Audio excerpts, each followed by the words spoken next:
All right, let's move on to one of the big events from this past week. So NXT, some people said their version of some counter programming to AEW's Fyter Fest. They, within the last couple weeks, announced that they're going to bring back the Great American Bash over the span of 2 weeks.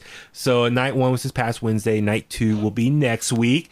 And all three of us, we tuned in to watch the Great American Bash, and exciting stuff here. And this is something I mentioned with the Fyter Fest review I did the other day with Philip, which if you're listening to this right now, make sure you go back and listen to our Fyter Fest review we did that we just released as well.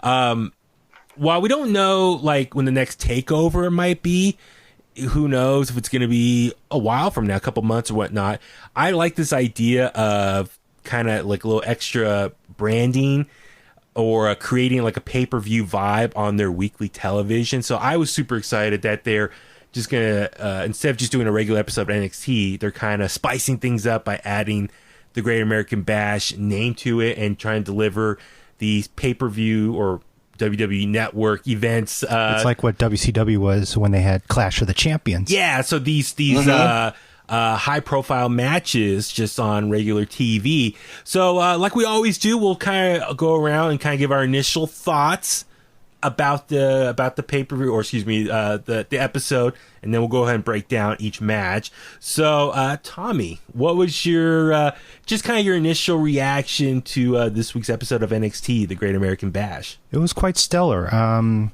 I did enjoy the main event with Io Shirai versus Sasha Banks. It had great storytelling, great psychology during the match, and it was a great finish. And you know what? What can I say? It was just a terrific match. And the match between Timothy Thatcher versus Oney Lorcan was a great technical style grappling match. If you're a fan of Karl Gotch and Billy Robinson and those great grapplers, catch-as-catch-can type wrestlers, okay, that is the match to watch. Awesome. So, Richard, how about yourself? I know you rewatched it as well, like me, today. So, what was kind of just your reactions overall to night one for the Great American Bash? I thought it was stellar. I thought that they didn't overdo anything. It didn't feel like a takeover. It didn't feel like a regular NXT show. Okay. I liked that it was just a bunch of different flavors of ice cream. You know, the handicap match, that felt like old school wrestling. I thought Thatcher and Orkin was stiff as hell, which I thoroughly enjoyed. The strap match was good. Four-way was good. Banks and Io was tremendous. Yeah. And in terms of counter programming, I mean, number one, if they're going to do that, then you have to do that, because then it just looks like you just have another weekly show. Yeah. And historically, the Great American Bash is around June, July. So it makes sense to keep that brand. I know that there's a lot of, well, they're just doing this to attack Cody. And I'm like, maybe a little bit. But at the same time, the Bash always happened around June, July. So, yeah. Well, and also, I was just going to say, like, I think we talked about this last week, is WWE, they own so many old school pay-per-view names. And I know WWE, the main, Raw and SmackDown, they got their own set of pay-per-views. So I think it's smart for NXT to maybe recycle some of these legendary names. So, going back to NXT TakeOver, War Games, so using the War Games name. They just did In Your House last month.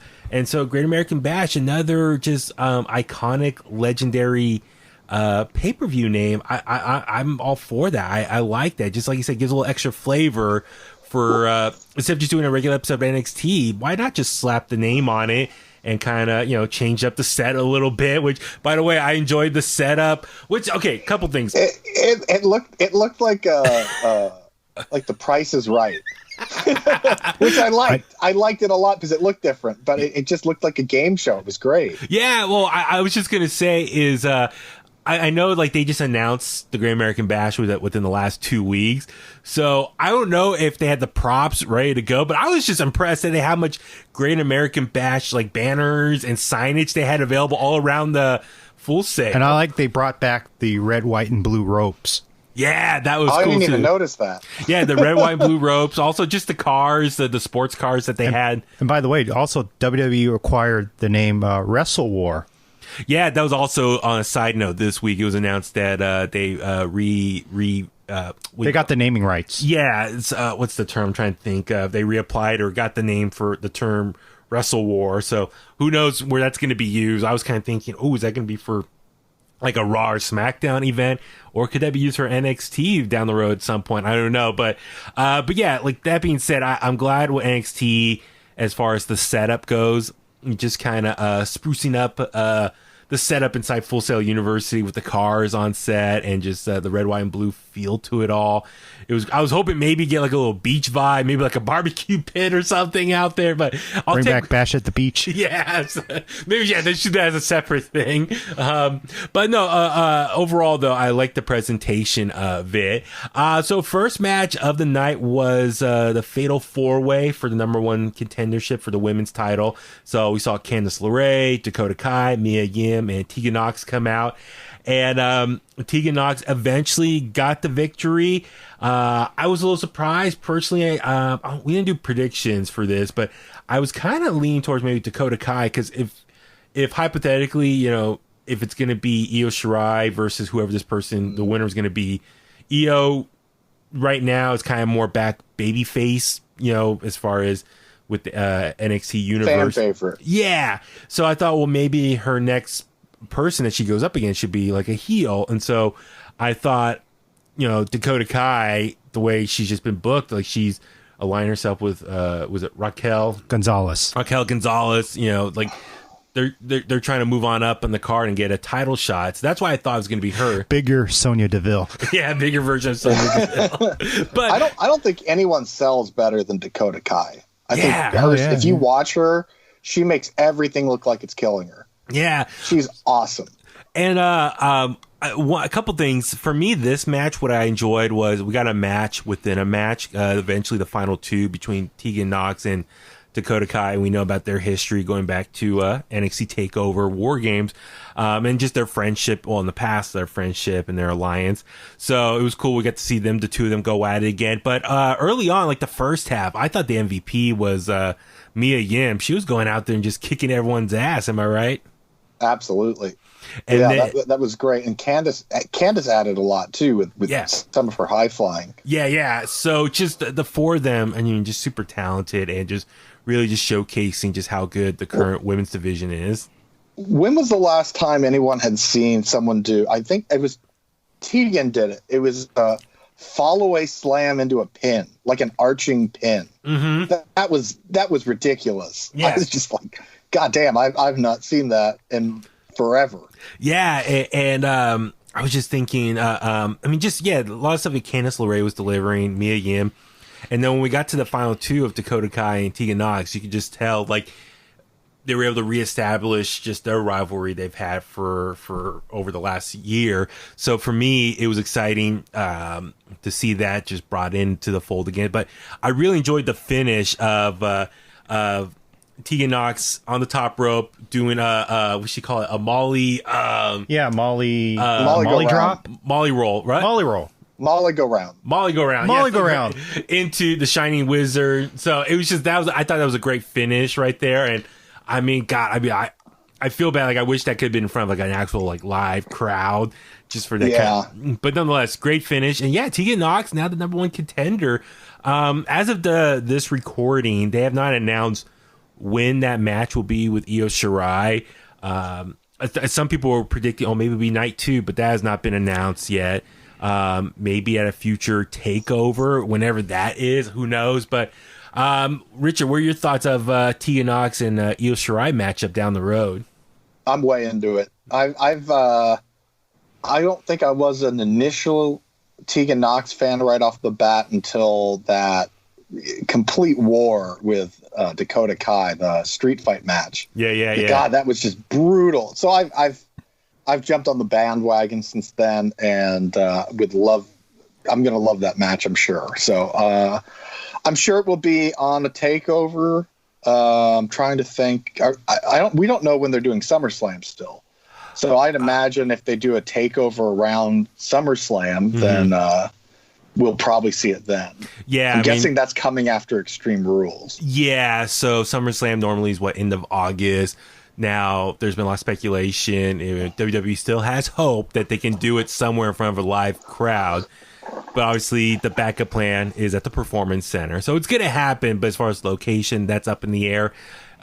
So maybe I'm sure they want to figure out SummerSlam first, and then probably figure out if TakeOver is going to happen around that same time or not. So yet to be seen. Second match of the night, as Tommy just mentioned, his personal one of his favorites, Timothy Thatcher, NorCal Zone out of Sacramento, taking on Oney Lorcan in a very hard-hitting, a lot of slapping, a lot of stretching, right, Tommy? Yeah, very stiff. Very stiff.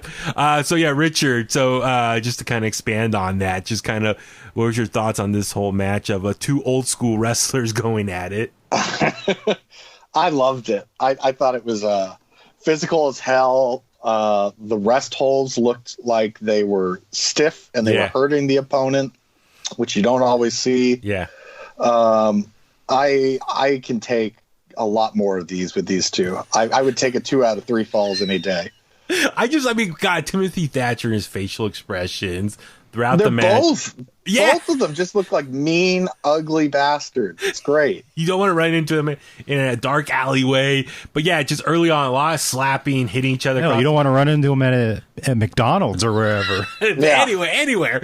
But just seeing the two of them go at it, slapping each other, just like the submission holds and just the stretching, just the, like I said, the facial reaction. It was just like an old school, just hard hitting match. And I could see the two of them go at it for forever. So but yeah, Timothy Thatcher did get the win, and great for him, just keeping his momentum going for NXT, and hopefully down the road maybe we get a title shot of some sort, maybe North American or whatever. So we shall yet to be seen. Third match of the night, as Richard, you mentioned, Rhea Ripley taking on Robert Stone or Strauss or whatever the hell he's going Stone. with Robert Stone, the walking carpet Aaliyah. It's 2 against 1 handicap match, and just the quick little story was, or the build up was, Robert Stone post losing Chelsea Green, trying to find new clients, and one recruit Rhea Ripley, and for me, listen, I was not surprised to see Rhea Ripley get the win here. She's just a total badass. But part of me was kind of hoping that Robert Stone and Aaliyah would get the win, and that way Rhea Ripley reluctantly has to work with them. And for right now, because as we just saw, Tegan Nox, new number 1 contender, Io Shirai's the champion. Rhea Ripley's on the outside looking in as far as the women's NXT championship. So maybe to keep herself busy as far as storyline goes, it could be kind of a fun, like, odd couple pairing as far as Rhea Ripley have to work with the two of them in some capacity, and that could be a fun thing for them. We could still see that, though, down the line. She just got the first win is all. So this thing's not over. No, I mean, it might not be. We'll see. I was going to say Robert Stone is like a great comic relief type of manager. He's like kind of like a Bobby Heenan sort of, in a way. Yeah.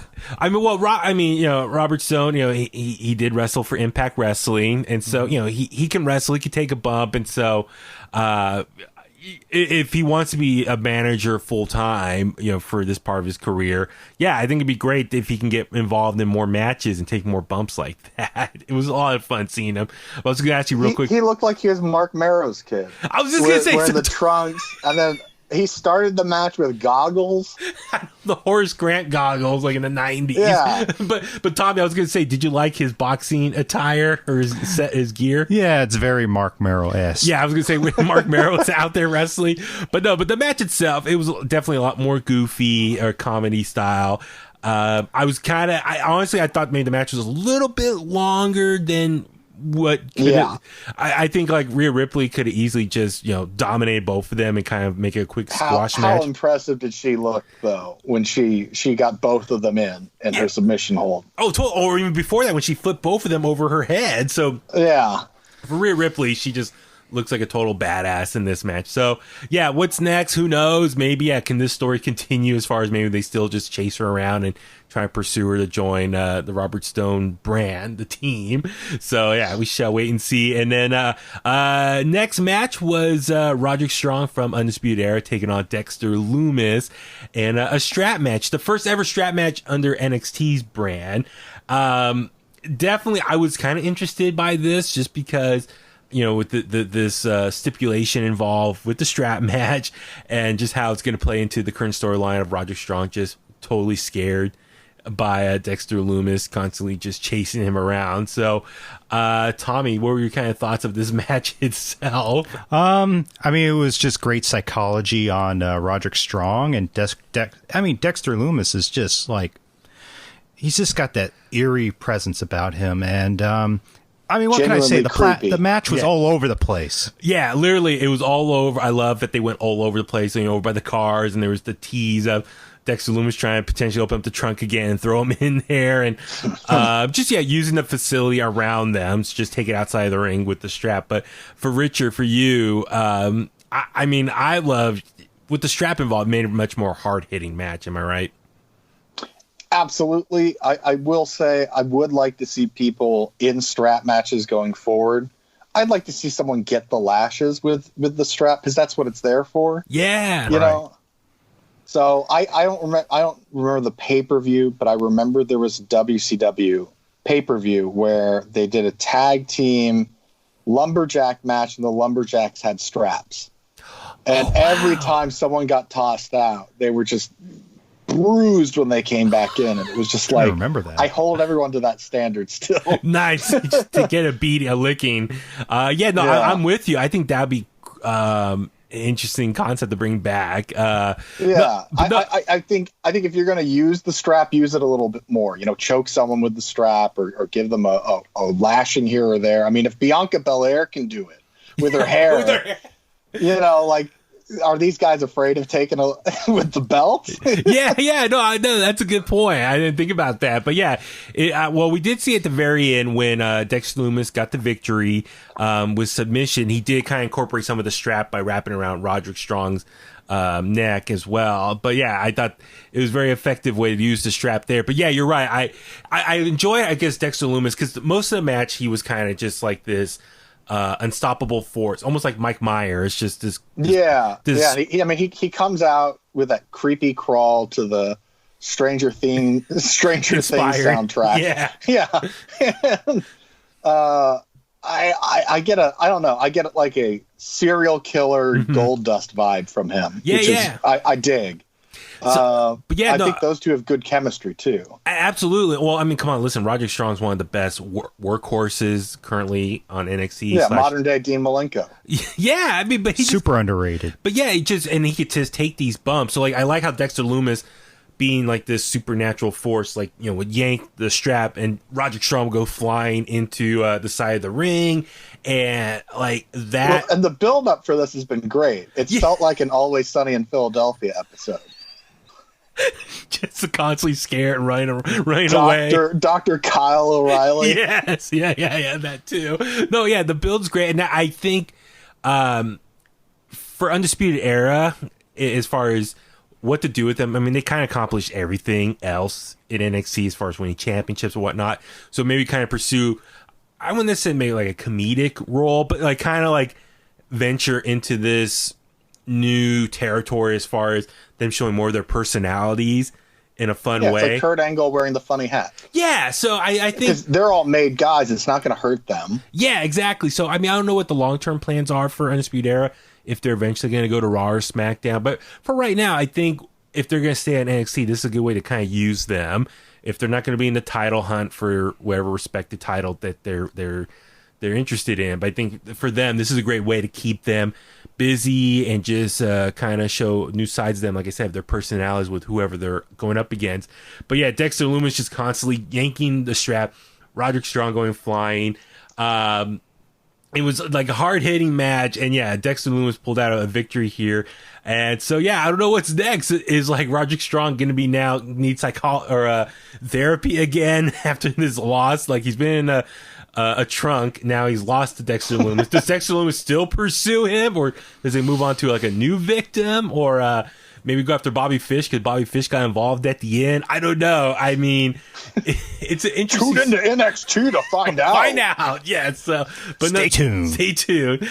And last but not least, for to wrap up night number 1 of the Great American Bash over on NXT was NXT Women's Champion Io Shirai taking on one half of the current WWE Women's Tag Team champs, Sasha Banks, and Bayley came out in her corner. I love Sasha Banks coming out, with the sports car, and Bayley's in there too, cheering her on. Like Bayley had like that Sasha Banks jacket was I think like chalk line or whatever. So very fitting. But they came out, so kind of a nice little homecoming vibe for them again. And then Io Shirai comes out, but so yeah, Richard, for this match itself, just thoughts on how this whole main event played out. I thought it was a really fun match. I think Bayley's finally figured out how to become a heel. Because, the first couple months she was a heel, it was just kind of corny, and she didn't know how to do it. And now it feels like, were you watching NXT when the network was first available? Like, she was just kind of really bubbly and bombastic, and now she's bubbly and bombastic in like a bitchy way, which is great. Yeah. It's we're the best, we're this and that, and it's just like, oh god, she's annoying, which is great. So I liked that, and I loved Asuka coming out at the end and costing Sasha the match. Sasha looked genuinely upset that she had green stuff all over her face. Yeah.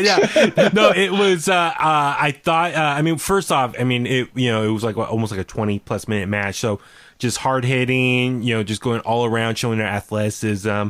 But also, yeah, the very ending, I thought it was a great way to end the match. Because Tommy, you were telling me you just like the psychology of it all, right? As far as Asuka getting involved and helping plus out. The distraction that Bayley was doing, with the tag belts, trying to shove it in the ref's face and all that, as a distraction, using it as an object, that sort of thing. So it was that was great psychology and great storytelling right there. Yeah, what I enjoyed was so we see Bayley, she gets involved in the match. She's trying to help out her best friend, Sasha Banks, by throwing the tag title in the ring, distracting the ref, thinking she'd give Sasha the upper hand to use the other title. But in actuality, that gave opportunity for Asuka to come in, spray the green mist on Sasha's face.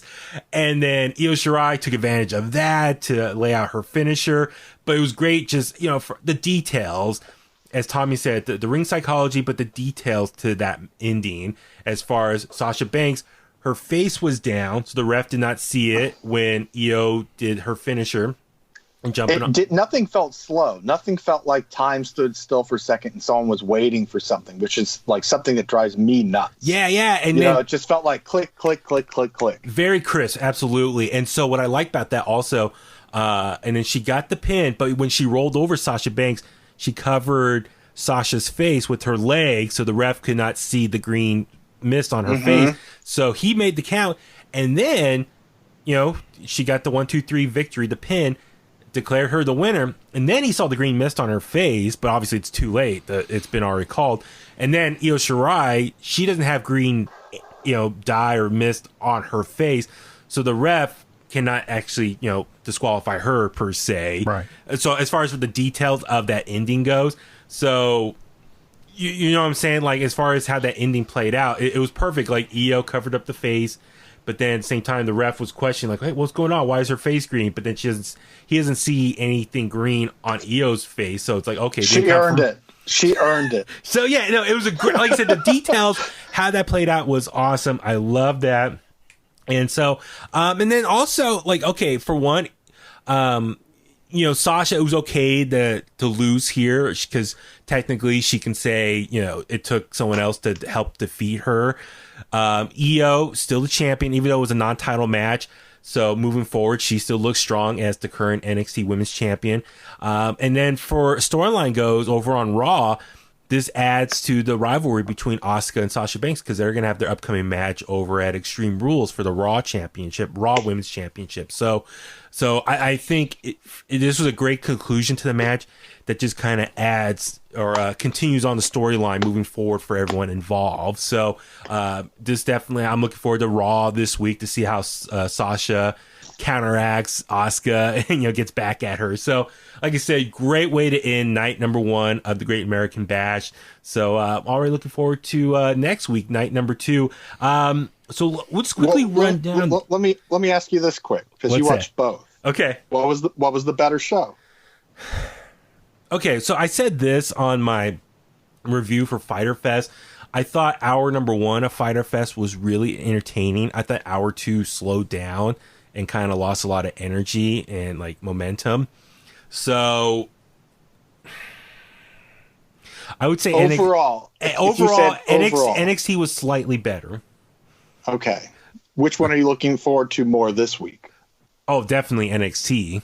Because not sure if you guys heard, but it was announced. So night number 2 of Fyter Fest, the main event was supposed to be AEW World Champion Jon Moxley taking on Brian Cage, but that got pushed back a week to July 15th because of Moxley's home quarantine because his wife Renee Young tested positive for COVID-19. So that's not true. He's afraid of Cage. That's what it is. He's a coward. So it got pushed back. So their main event, it's changed up now.